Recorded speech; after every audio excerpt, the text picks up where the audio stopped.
Tiens Alex, je me demandais au fait, t'en es où de ton projet immobilier? Bah justement, je suis en train de rechercher ma future maison. Tiens, regarde. Waouh!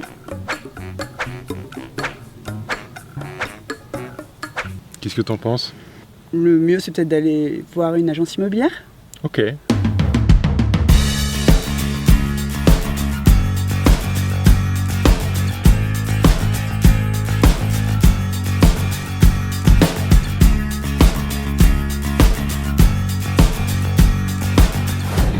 Est-ce que vous-même, pour vous distinguer de vos concurrents, vous avez travaillé ces axes-là? Est-ce que vous essayez?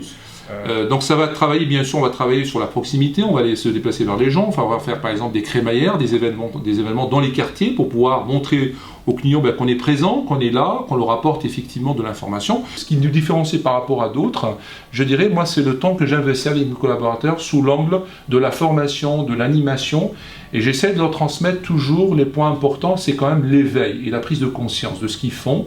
On a évoqué la satisfaction client. C'est vrai que la satisfaction client, quel que soit son secteur d'activité, c'est un axe de différenciation.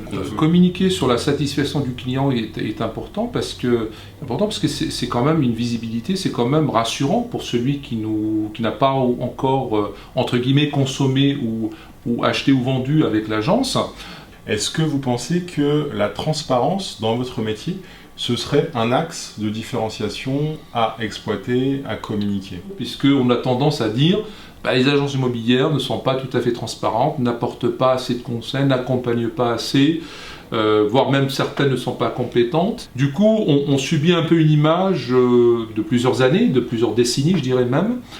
D'apporter du contenu sur les réseaux sociaux et de montrer sur les réseaux comment on se distingue de ses concurrents à travers le contenu. Finalement, on va pas seulement parler de ses produits, mais aussi de montrer nos équipes, les conseillers dans un moment d'échange. La vie de l'agence, oui. La vie de l'agence dans un moment d'accompagnement avec ses clients, à travers les événements aussi.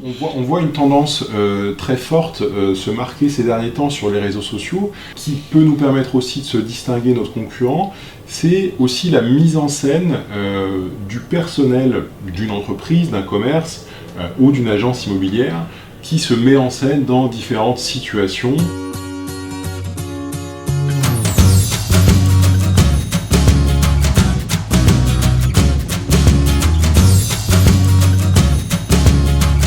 J'ai pu constater au travers de mes clients que c'est que ceux qui nous ont poussés vers ce type de communication, entre autres, c'est toujours le client qui nous forme et qui nous donne de l'information. Et ça, c'est très intéressant. Est-ce que vous avez l'ambition de communiquer différemment? Est-ce que vous sentez qu'il y a d'autres choses à mettre en place qui ne l'ont pas été encore? On a pris conscience d'une chose ces 2 dernières années, c'est que on n'était pas forcément présent beaucoup dans le digital avant. On était, plus ou moins, pas sceptique, mais on était plutôt distant. On s'était dit, peut-être ça va se faire à un moment donné, mais on voyait peut-être pas forcément la priorité. Comme on l'a vu, le fait de pouvoir se distinguer, se différencier, c'est primordial aujourd'hui. On a forcément des concurrents sur la place. Il y a un intérêt primordial à aller chercher, à aller travailler ces axes-là. Encore une fois, qui peuvent être soit de la différenciation sur ses produits, sur ses services, sur l'humain, sur ses valeurs. Et ce qui est aussi primordial, une fois qu'on les a définis, une fois qu'on les a travaillés, c'est évidemment de les communiquer, de les faire ressortir à travers nos prospects localement pour leur donner envie de passer la porte de notre point de vente ou de notre agence. On disait il y a quelques années que le bouche à oreille nous permettait de générer effectivement davantage de clients. Aujourd'hui, grâce au digital, le bouche à oreille, il est démultiplié. C'est ça, exact. Donc c'est aussi un axe majeur de différenciation. Complètement.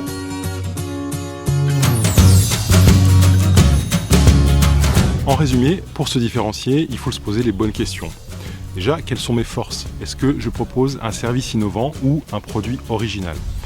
Deuxièmement, qui dans mon équipe peut être mis en avant en fonction de ses compétences? Ou encore, quelle est la valeur ajoutée de mon parcours? En quoi il est différent des autres? Si vous avez du mal à répondre à ces questions, demandez à vos propres clients pourquoi ils viennent et pourquoi ils reviennent chez vous. Ce sont eux qui auront les meilleures réponses. Alors Alex, cette maison? Eh ben écoute, pour l'instant, j'ai trouvé quelque chose de provisoire.